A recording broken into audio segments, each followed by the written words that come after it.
Salut tout le monde, aujourd'hui nous allons parler de One Piece, un manga créé par Eiichiro Oda. Donc le héros principal, Luffy, pendant son enfance va manger par erreur un fruit du démon, celui du Gum Gum, rapporté par Shanks le Roux, pirate très connu et très puissant, faisant une pause de 2 ans dans le village de Luffy, qui va alors donner l'ambition de devenir pirate et alors roi des pirates. Il se crée un équipage au cours de ses nombreuses aventures, dont Zoro, chasseur de pirates, sabre à trois sabres, Nami, cartographe, navigatrice et voleuse professionnelle, Usopp, menteur et viseur d'élite, se faisant appeler Sniper King plus tard. Sanji, cuisinier voulant prouver l'existence de All Blue, qui d'après la légende est un croisement des 4 océans dans One Piece. Chopper, médecin de bord, on pourrait dire aussi mascotte de l'équipage. Robin, passionné par l'histoire. Franky, charpentier de l'équipage. Et Brook, le musicien squelettique, sabreur aussi. J'ai comme hypothèse que le 10e membre serait Jinbe, homme poisson, ancien corsaire, car Luffy lui a promis sur l'île des hommes poissons de lui garder une place quand il aura fini de faire ce qu'il a à faire. Donc ce qu'il a à faire, ça doit être terrasser Big Mom.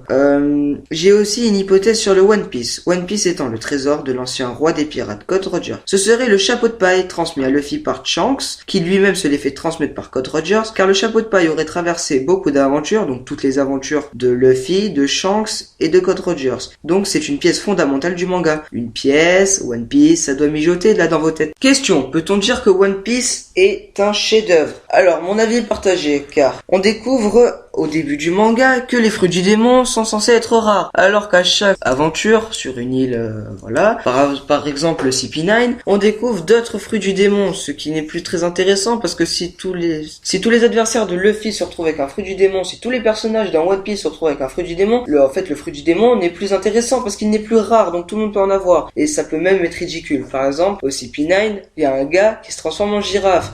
Dites-moi l'utilité de ça. Mais d'un autre côté, ce manga brise le mythe, même le paradoxe du méchant pirate avec le héros principal qui a un grand cœur et qui est toujours prêt à sauver son prochain. Aussi, Eiichiro Oda a précisé vouloir faire le moins de morts possible pendant le manga, sauf quand c'est nécessaire, pour justement retrouver les anciens adversaires de Luffy et en faire une autre histoire. Comme Baggy le Clown, qui après la défaite de Luffy s'entraîne, même s'il est à Impel Down, et quand Luffy va délivrer Baggy le Clown de Impel Down, même s'il n'aurait pas vraiment voulu, Baggy le Clown devient alors corsaire, ce qui lui donne une nouvelle aventure, ce qui est pas mal parce qu'il recycle les personnages. On voit bien aussi que quand un personnage meurt comme Ace, ça affecte beaucoup le personnage principal qui en reste troublé jusqu'à la fin de l'aventure, car depuis qu'Ace est mort, il en reste toujours aussi perturbé, ce qui est pas mal parce qu'il ne peut pas l'oublier en une journée. Ça c'est bien fait. Puis aussi me dire que Luffy a réussi à sauver Ace de la grande bataille sans aucun mort, ça l'aurait pas fait. Donc que Barbe Blanche et Ace meurent, c'est une bonne chose pour le manga,